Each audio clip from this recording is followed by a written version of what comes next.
Madame, Monsieur, bonsoir et bienvenue. Voici les titres de votre journal. Les agents du CHK sont inquiets sur le piquet de grève. Il est question de conditions de travail, mais aussi de ce que deviendra l'hôpital en 2025 avec la mise en place du CHRU. Les grévistes craignent la disparition de la maternité et des urgences. Santé toujours avec la journée nationale du don d'organes, un geste qui peut sauver des vies. Mais en France, il reste difficile de franchir le pas. Pourtant, les besoins sont importants, vous le verrez, notamment pour les personnes dialysées. Elles aussi ont besoin d'aide. Les tortues marines de Guyane sont en danger. Victimes de la pêche, elles sont en voie d'extinction.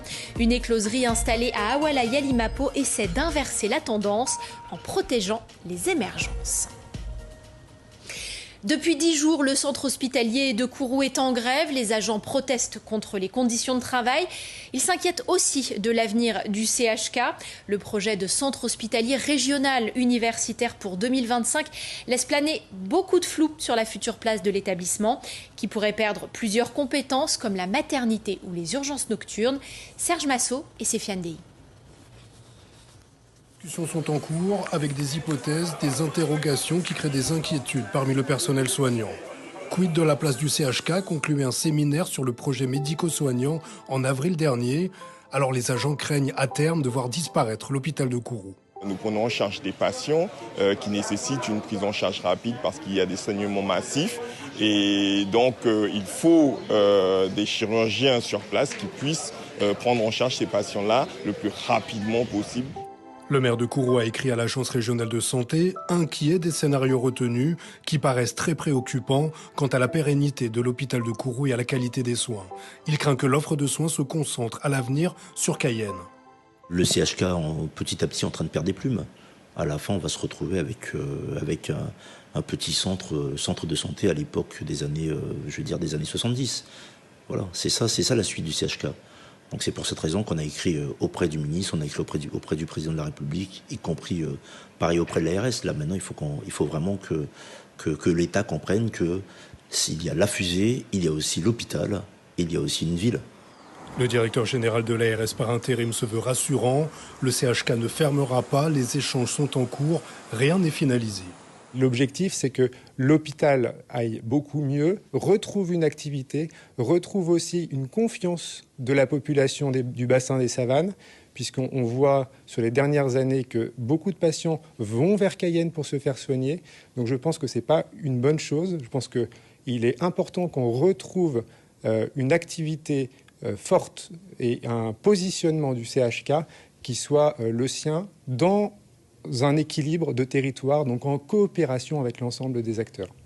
Les discussions avec les professionnels de santé se poursuivent jusqu'en septembre, avant la mise en place du CHRU à partir de 2025.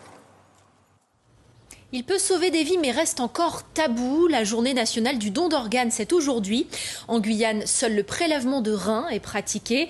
Selon la loi, tout le monde est donneur, sauf refus exprimé de son vivant. Mais dans la pratique, les médecins ne prélèvent jamais sans l'accord de la famille. Jocelyne Elgouache et Clotilde Séraphin-Georges. Cette équipe médicale du centre hospitalier de Cayenne reçoit dans des lieux comme celui-ci des familles de patients décédés, potentiellement des donneurs d'organes. Recueillir l'avis et l'accord ou non des familles, un moment capital où les proches sont accompagnés par l'équipe de coordination des prélèvements d'organes. C'est pas facile parce qu'on est face à la souffrance et au deuil de la famille qui doit accepter que leur proche est décédé. Surtout, c'est avoir l'écoute, le respect de leur choix et les amener tout doucement à une réflexion tous ensemble. Le docteur Didier Haumel travaille dans le service réanimation et médecine intense. Lui aussi fait partie de l'équipe de coordination des prélèvements. En Guyane, des prélèvements de reins sont réalisés depuis 2014. Mais ici, comme en France hexagonale, les familles sont encore souvent réticentes au don d'organes. On devrait pouvoir recenser 20, 25, peut-être même 30 patients. Et on prélève au grand maximum 8, 9 patients. On est entre 8 et 10. Donc voilà, donc on est à peu près avec un taux d'acceptation du don autour de 20-25% grand maximum. Cette équipe du centre hospitalier de Cayenne travaille pour ouvrir le débat dans les familles. Il faut que les personnes qui soient pour ou contre le don d'organes puissent en discuter avec les familles et vraiment affirmer leur position par rapport à ce don. On n'est pas pro-don d'organes, on n'est pas contre le don d'organes, on est vraiment là pour initier, démarrer ce débat avec ses proches, que ce soit en famille ou entre amis, initier ce débat et vraiment dire la position sur laquelle on est. Hermina Duro a bénéficié d'une greffe de rein il y a maintenant 22 ans. Un don d'organes qui lui a changé la vie. Cette professeure de théâtre milite elle aussi pour parler du don d'organes en famille. Lever enfin le tabou. Tant qu'on n'a pas dit non, on est potentiellement donneur. Mais la plupart du temps, ce sont les familles qui disent non quand la personne est décédée. Donc moi, je crois que c'est important d'en parler de son vivant, de dire, voilà, si moi, demain, je ne suis plus là, eh bien, il faut savoir qu'une personne peut donner 2 reins, et moi, je vis avec un seul rein, par exemple. Et une personne peut sauver 2 personnes qui ont besoin de reins. Donc, je pense que c'est surtout d'ouvrir à la discussion, que les personnes soient mieux informées sur ce que c'est un don d'organes, que derrière ça, il y a des vrais gens. Et de vraie vie, quoi. Des dizaines de patients, aujourd'hui sous dialyse en Guyane, attendent une greffe de rein pour eux aussi s'offrir une nouvelle vie. Et notez que les agents de la coordination hospitalière des prélèvements d'organes et de tissus peuvent se déplacer pour des sensibilisations auprès des associations, des particuliers ou tout autre groupe de personnes. Ils sont d'ailleurs en ce moment même auprès de la population de Roura. Pour cela, un contact qui s'affiche au bas de votre écran. Il s'agit du 0594 39 74 91. Et terminons cette page santé en Amapá, où l'épidémie de grippe continue de toucher gravement les enfants. 14 sont décédés depuis mai dernier, lorsque l'état d'urgence a été déclaré. Plus de 200 enfants sont en soins intensifs. Un article web signé Catherine Lama.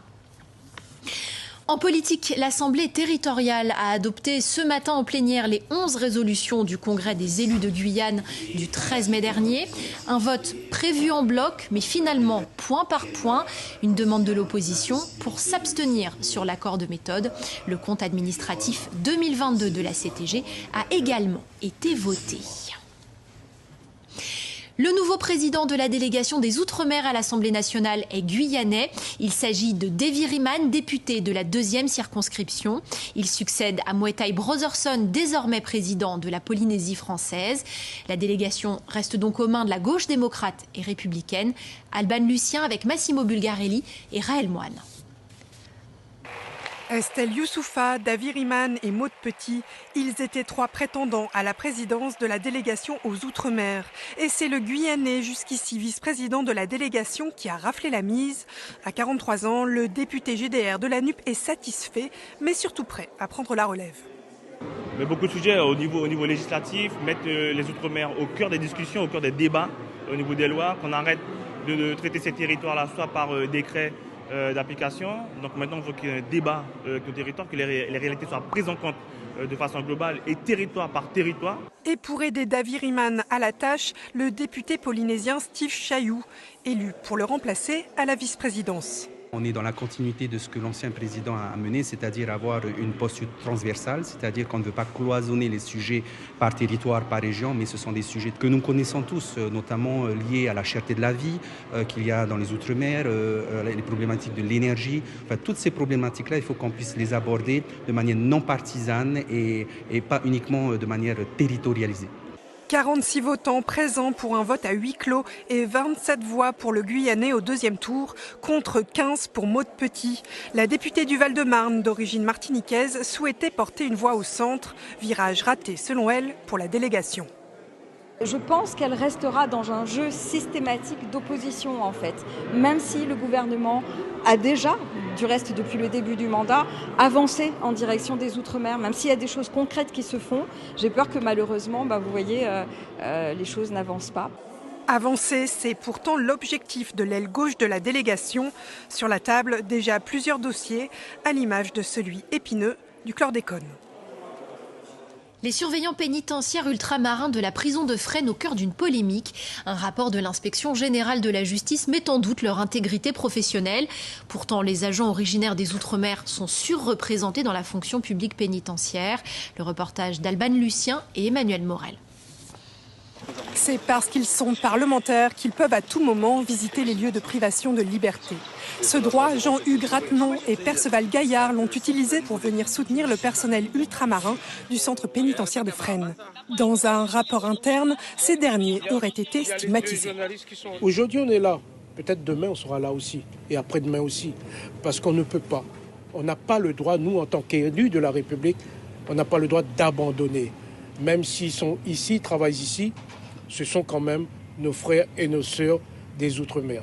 Ce qui a mis le feu aux poudres, c'est donc un rapport écrit par l'Inspection générale des services de la justice suite à une enquête administrative après le décès d'un détenu. Dans ce rapport, dénoncé par ce tract, le chef d'établissement aurait souligné le repli communautaire et le risque de corruption des agents originaires des Outre-mer. Là où ça nous fait grincer les dents, c'est sur le fait que les personnes ultramarins sont plus sensibles à tomber dans la corruption. Donc nous, on ne comprend pas. On a peut-être une étiquette de corrompu sur la tête. Une discrimination inadmissible pour les députés réunionnais. Sur les 1080 agents, tous grades confondus de la prison, il y aurait environ 700 surveillants pénitentiaires. Et parmi eux, 3/4 sont originaires des Outre-mer. Pour rappeler que 60% des personnels pénitentiaires sont ultramarins en France. Sans les ultramarins, les prisons françaises ne tourneraient pas. Considérer que les Outre-mer sont plus corruptibles que d'autres, je pense que ça, c'est inacceptable. 2 heures et une visite de la maison d'arrêt plus tard, les députés peuvent enfin rencontrer le directeur et recueillir sa version des faits. Très clairement, monsieur le directeur de la prison de Fresnes nous dit que ce qui est écrit dans le rapport n'est pas exact, n'est pas ce qu'il a dit, que c'est reformulé, et qu'à aucun moment pour lui, il fait de lien entre l'origine des personnes et la corruption. Les 2 députés ne vont toutefois pas s'arrêter là. Ils ont d'ores et déjà décidé d'interpeller le garde des Sceaux pour avoir accès au fameux rapport. Ils vont aussi saisir le ministère des Outre-mer. Depuis ce midi, la Martinique est placée en vigilance rouge pour le passage du cyclone Brett. Les habitants doivent se confiner et protéger leur logement. Selon les prévisionnistes de Météo France, la tempête tropicale pourrait affecter la Martinique jusqu'au milieu de la nuit par des fortes pluies et des vents violents. On fait le point sur la situation avec Stéphane Lupon. Alors, première conséquence visible de Brett, c'est le vent. Vous le voyez déjà dans certains quartiers de Rivière-Pilote, de Sainte-Anne-du-Marin. On nous signale des arbres qui ont déjà rendu l'âme face à la puissance du vent. Autre conséquence, la mer, vous le voyez derrière nous, les creux sont en train de se former. On attend 6 à 7 mètres de creux dans le canal de Sainte-Lucie. À Sainte-Anne, Rivière-Pilote, Le Marin, toutes les mairies ont déclenché leur dispositif de crise et bien sûr, les Martiniquais de toutes ces communes sont désormais calfeutrés chez eux en attendant le passage de Brett. Direction la grande région maintenant, puisque Gustavo Petro, le premier président de gauche en Colombie, fait face à la grogne de l'électorat de droite. Mardi, les grandes villes du pays ont vu des milliers de manifestants dire non à ces projets de réforme, notamment en matière de santé. La police a estimé la participation à 92 000 personnes, dont 30 000 à Bogota. Vêtus de blanc, drapeau national tricolore brandi. Slogan anti-Petro scandé. Les partisans de l'opposition de droite colombienne protestent. De Bogota à Medellín en passant par Cali ou encore Barranquilla, toutes les grandes villes de la Colombie ont été investies par des milliers de manifestants. L'une des principales revendications, le retrait de la réforme du système de santé actuellement en discussion au Parlement et plus généralement, toutes les réformes annoncées par le président Petro. Nous manifestons contre les réformes Petro. Nous voulons dire au président de ne pas jouer avec nos soins de santé, nos pensions et de ne pas détruire le pays. C'est un cri de toute une population. Ce que nous faisons ici, c'est montrer le mécontentement du peuple. Nous n'avons jamais voté pour le président Gustavo Petro, mais nous aimerions terminer avec son administration de manière honnête et juste. Au pouvoir depuis août 2022, le premier président de gauche du pays a été élu sur une promesse de changement. Depuis, il tente de faire adopter et de mettre en œuvre les nombreuses réformes promises, mais l'opposition y est farouchement hostile et elle le fait entendre. Je marche parce que ce gouvernement veut imposer ses réformes, la réforme de la santé, la réforme des retraites, la réforme du travail. Nous allons revenir à un style cubain. Qu'est-ce que c'est ? Ce qu'ils veulent ici, c'est nous nationaliser, nous réduire à néant. Le gouvernement Petro doit aussi faire face à l'effondrement de la coalition gouvernementale avec les libéraux et les centristes. Il ne dispose donc plus de majorité pour faire adopter ces réformes au Parlement. Mais Gustavo Petro ne semble pas être déstabilisé par cela. Il maintient sa volonté de réformer pour un pays meilleur, selon ses dernières déclarations. Retour en Guyane et une de ses richesses de la biodiversité, les tortues marines, malheureusement victimes de la pêche. Résultat, l'espèce est en voie d'extinction et a quasiment disparu des plages d'Awala et Limapo où elles avaient pourtant leurs habitudes. Pour renverser la tendance, une écloserie a vu le jour en mai dernier. Le reportage d'Ingrid Saucé-Ismin et Éric Léon. La plage des Hâtes sur la commune d'Awala et Limapo, dans l'ouest guyanais. Un site de ponte pour tortues luttes et olivâtres. Un spectacle pour touristes et locaux qui viennent nombreux les observer à marée haute. Chaque jour, une équipe de l'association Quata patrouille sur la plage à la recherche de tortues luttes et de leurs œufs, car l'espèce est menacée d'extinction. De nouveau, ce matin, on a pu constater énormément de nids détruits par les chiens, donc pas des nids de lutte, mais des nids de tortues vertes. Et on voit sur Awala de manière récurrente, de plus en plus importante, les effets majeurs de l'érosion qui sont vraiment devenus maintenant une contribution très très significative au déclin également des tortues marines dans le monde. Les populations de tortues luttes ont reculé de 90% dans la région des Guyanes et de 97% spécifiquement sur la plage d'Awala et Limapo. Pour lutter contre l'extinction de cette espèce marine menacée par la pêche illégale ou encore le braconnage, une solution de sauvegarde a été mise en place. Bonne nouvelle, Benoît. Ouais, vas-y, c'est quoi? Le deuxième nid, une tortue verte, c'est 4 cm à sortir. Le nid de tortue de l'écloserie? Ok, on arrive alors. Hein? C'est bon. Ça sort? J'ai regardé, il reste que 4 cm. Dans ce nid, des bébés tortues pointent le bout de leur nez. Après la ponte, chaque nid de tortue lutte est déplacé par les agents, ici, dans cette écloserie artificielle, un peu plus loin sur la plage. L'incubation se fait alors sous protection constante jusqu'à l'émergence. Vraiment, qui est de l'intérieur de ce grillage qui empêche effectivement les petites de sortir et de se disperser, qu'on soit vraiment bien en mesure de compter combien d'émergences vont sortir. On sait exactement combien d'œufs on a mis. Après 2 mois d'incubation, les 49 tortues de ce nid émergent. La manipulation est délicate. Une par une, chaque tortue est enlevée du nid, puis les émergences sont relâchées à la mer. Les agents de l'association Quata et les agents de la réserve naturelle de l'Amana travaillent en collaboration pour échanger sur les bons gestes à adopter.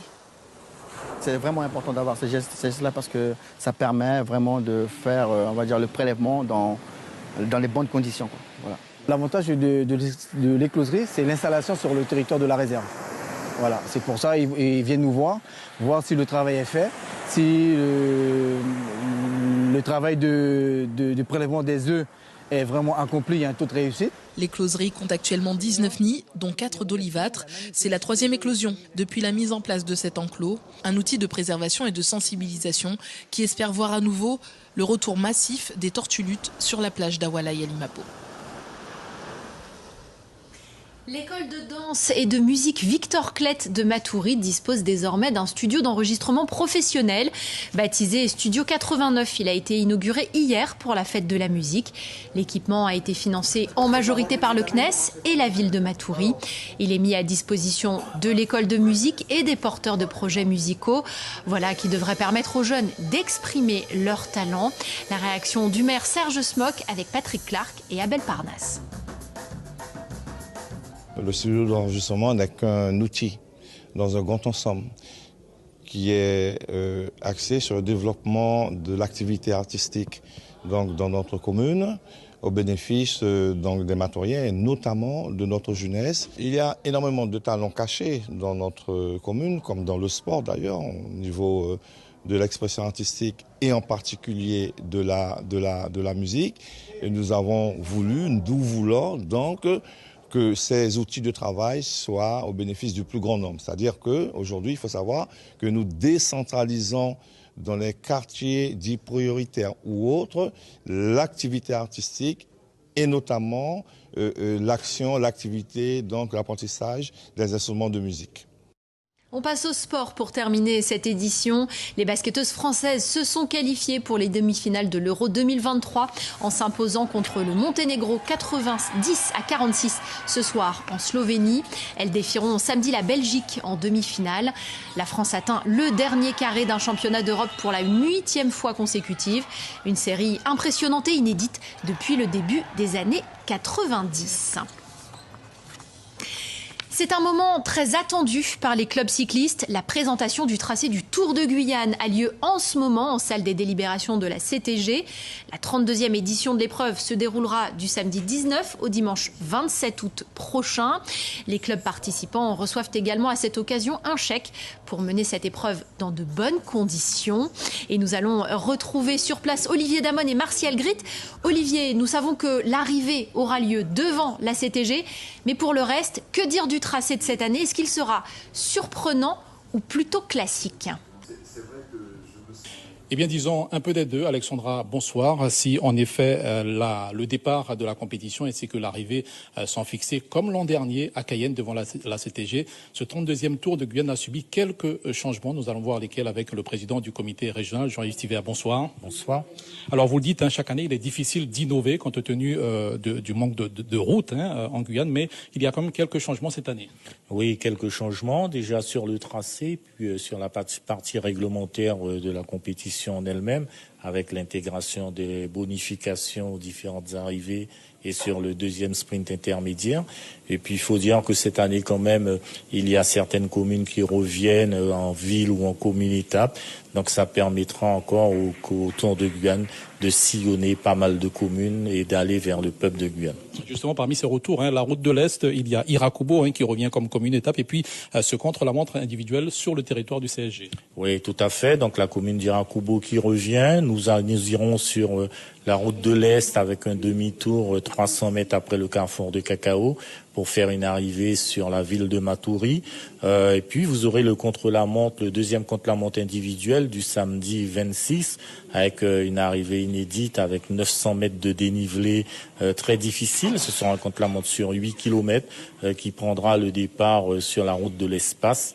Et donc Kourou accueillera quand même deux tronçons, pratiquement deux arrivées. Une arrivée le vendredi après-midi sur le départ d'Irakubo pour la ville de Kourou et puis le samedi matin avec ce contre-la-montre individuel. Jean-Yves Thivert, merci donc pour ces premiers mots concernant le tracé. Voilà Alexandra, donc le voile est levé ainsi sur le 32e Tour de Guyane. Reste maintenant à finaliser les préparatifs avant le grand départ prévu le 19 août prochain. Merci Olivier Damon, accompagné de Martial Gritt. Le Tour de Guyane que vous pourrez suivre intensément sur les antennes de Guyane la Première. C'est la fin de cette édition. Merci encore d'avoir été avec nous. L'info revient demain matin dès 5h en radio pour la dernière de l'équipe du Mayuri. Et demain soir à cette place, vous retrouverez Anthony Hilaire. Très belle soirée et à lundi. L'info continue sur les réseaux sociaux et sur notre site internet lapremière.fr. L'information continue sur notre site guyane.lapremière.fr. Scannez ou flashez le QR code pour suivre toute l'actualité de la Guyane.